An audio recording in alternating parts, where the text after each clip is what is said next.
All right, so back to this whole what do we do with it moment.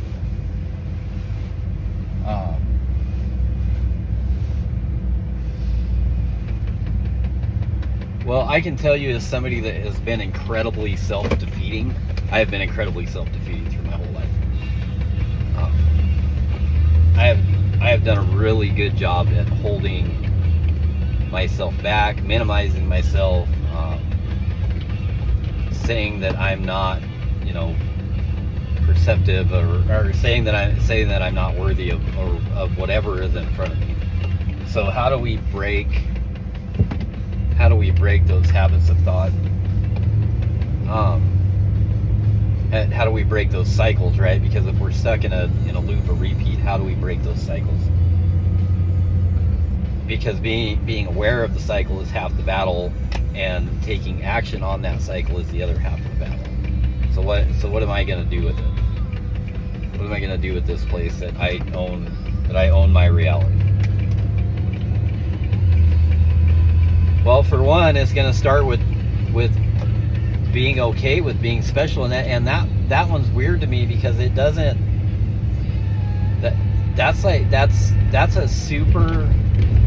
a huge core battle that I've fought with myself for since I was a little kid. Time and time again, I was showing that I wasn't special, that I wasn't meaningful, that I wasn't worth caring about, that I wasn't lots and lots of things.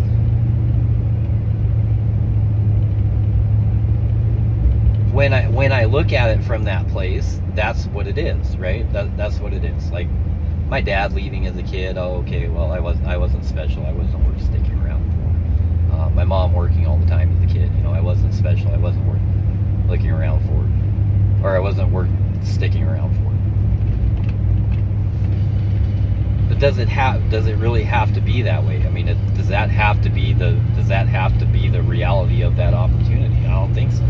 I don't believe in totality that is the reality of that opportunity. What I was given was an opportunity to be myself. What I was given was an opportunity to love myself. What I was given was an opportunity to be completely solid, solidified, have huge meaning, need no validation from the outside world, all within myself. And it took me 45 years to figure that out. So okay, now all that moment, that little moment of existence now makes sense, right? What do we do with what's next? Well, we start finding appreciation for the little synchronicities that you're giving to you. Example, the other day I was grabbing ice, and the cups are $0.25, and I had already bought what I wanted, and so I was gonna have to run back out and grab $0.25 because I didn't feel like swiping a card for 25 cents. Well, the one guy at the counter, he's like, "Oh, just throw it on my thing," right? And he grabbed my ice for me. This is something that I've done numerous times for other people. But these things are now starting to happen to me because I'm worth taking care of. I'm worth having energy put into. I'm worth being cared for. It's okay to let that stuff happen. To let somebody else give to you instead of controlling your existence by always giving to someone else.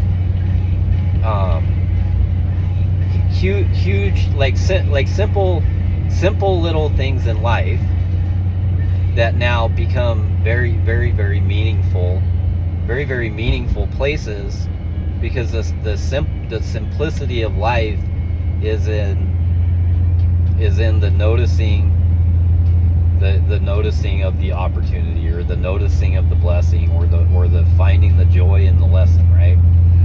So where does this become? How does this become reality for me? Well, I believe that you So you as a being, as a person, whatever you want to call yourself, right? You're here, and you make minor changes. Like today, I wore 2 different socks. Now, normally I would never wear 2 different socks because the lack of symmetry drives me absolutely mad. It drives me absolutely crazy. However, when I grabbed my socks, I had noticed that they were the same type of sock. They were really close to each other, but they were not normally the same. They were not the same sock.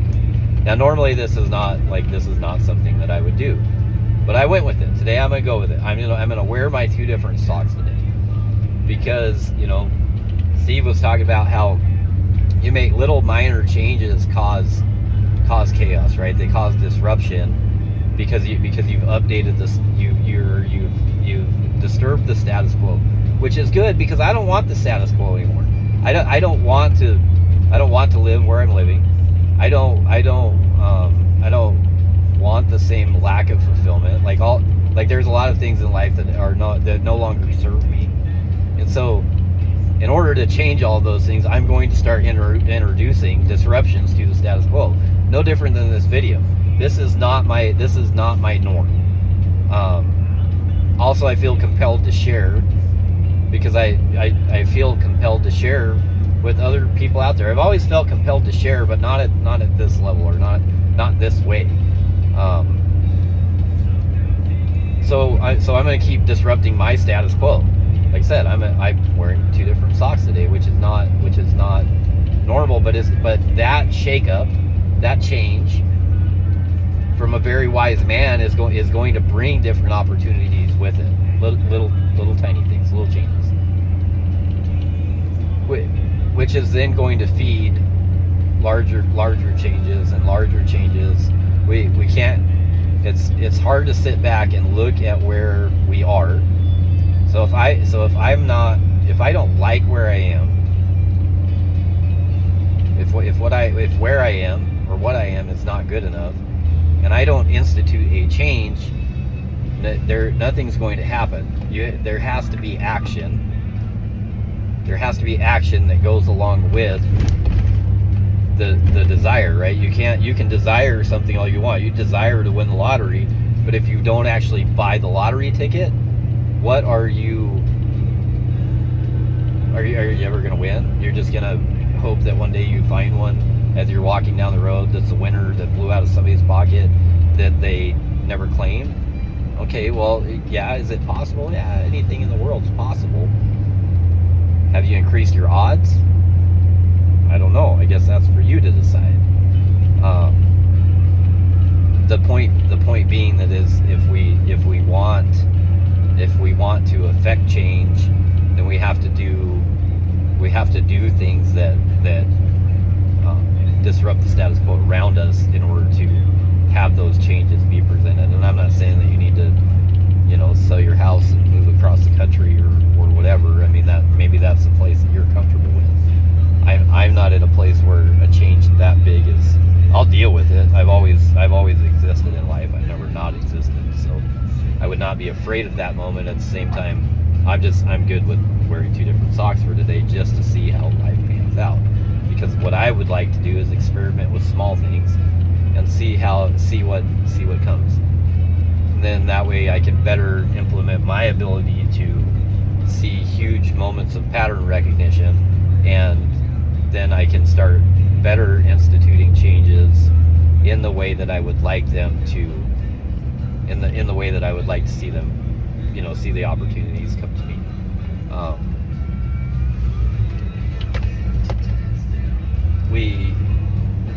So that's where I'm at. That's the opportunity that I know that there's stuff that will come, and there's stuff that will change, and there's opportunities that will be built, and there's lots that's happening.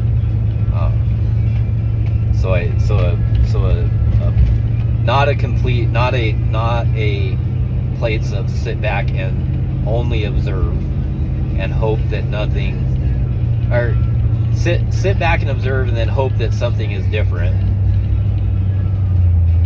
It is one thing, but minor disruptions, you mentioned rearranging things on your desk. You know, those little moments help to stir things up. And if we want something different, we got to stir something up. You know, the storm comes through, the wind blows, it rains. The storm in of itself, you know, it might bring water, it might bring dust from thousands of miles away. Like it can bring lots of things, but in that moment of chaos and turmoil, when it all settles, flowers blossom, plants grow, you know, the birds all got a bath. Everything is different. Everything is affected after that storm passes. And so, you know, the storms are not a bad thing. There's something to be looked at, laughed about, and watched and observed, and said, you know, when it's all happening, and you guys can all throw this in my face and remind me of it, is like, don't forget, buddy, that you asked for this. You know, you wanted something different and you asked for it. Well, what's the point of complaining when you asked for it? And so it's definitely a more appreciative, holistic mindset around the totality of not just how it ends up being how the world is shaped in what you want it to be or have it become. So those are my little thoughts and moments and wisdoms, I guess, for the day. Hopefully I'll keep working on the editing side of it. Even in photography, I'm not a big editor. I would like to just do it right once and throw it out there. So I'll find a happy medium of where I can record what I can record and just put it out there and let it grow organically. I'm not trying to fish or cast a wide net. My circle's always been a very small, very influential, very purposeful circle, and I have no doubt that it will continue to be that way. I'm not everybody's flavor, and everybody is definitely not my flavor. But I do appreciate the flavor of what is, you know, what's around. And I in my ramblings here. So I look at a lot of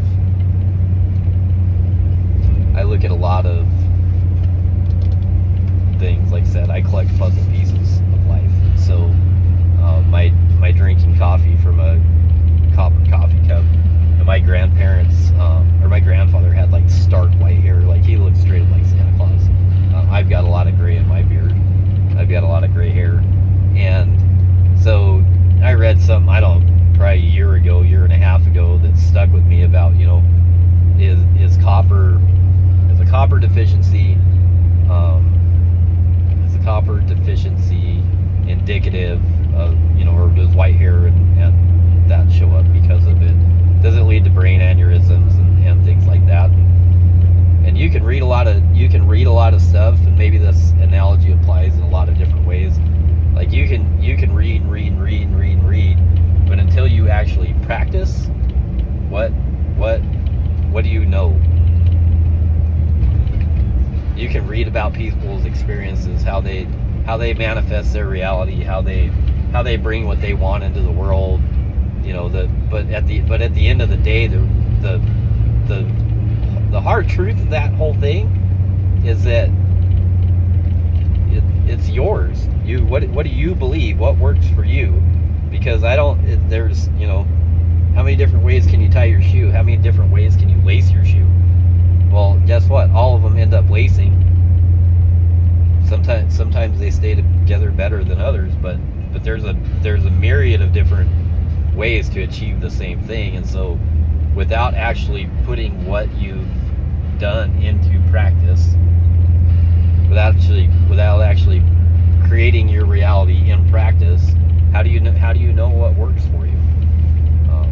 No different than the copper coffee cup. I want to know. I want to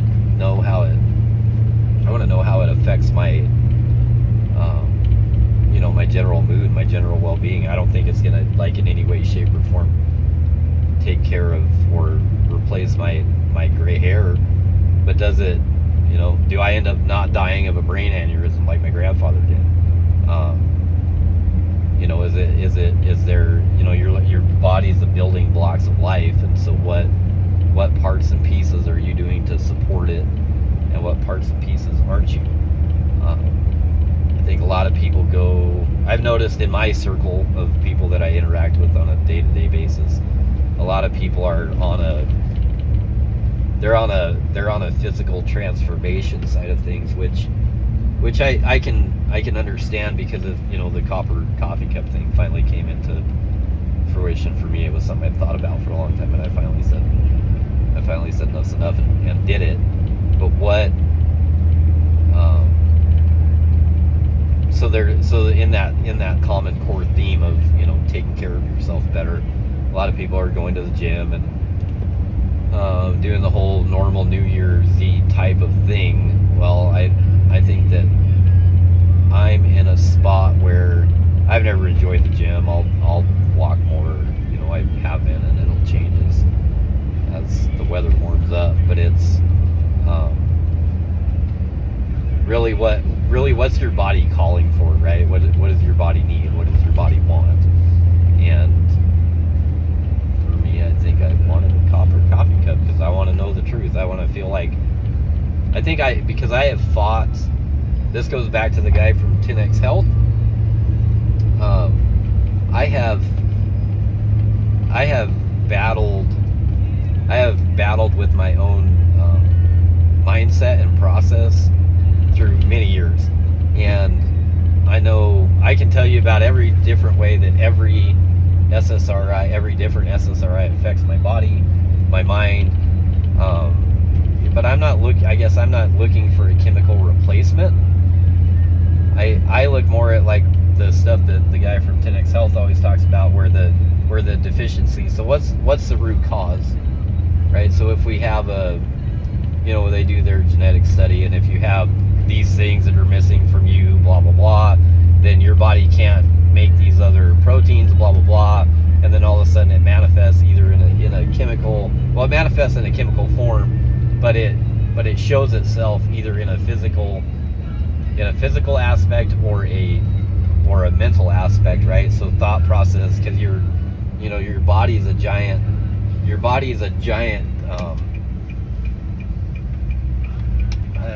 how do you want to say it? It's a giant reactor. It takes chemical compounds and generates electrical impulses from them. So that's a pretty cool thing to realize, right? Somebody takes drugs. What does that drug do? That chemical goes into a cell. The cell responds with the chemicals that are there. It creates an electrical impulse. That electrical impulse then alters the thought process. And now all of a sudden you have somebody that's under the influence of something. That's a pretty cool freaking reactor that you're walking around in. So then what do you do with that, with the knowledge of that reaction? How do you better equip yourself? Because you know that that's what's happening, right? Those little TENS devices that people use for pain, they work because they disrupt the electrical impulse. They disrupt the electrical impulses to the nerve, or the nerve impulses, which then disrupts the pain receptors in the brain, so your brain's not producing a chemical that tells you that you're hurting. Okay, so I guess just knowledge, puzzle pieces. So if those puzzle pieces are collected, what can you do with that little electrical, chemical reactor that you have inside you that produces massive amounts of electricity? Well, you can do some pretty amazing things with it. Oh, Lucy, that was the name of that movie. So anyway, there's inspiration in a million places.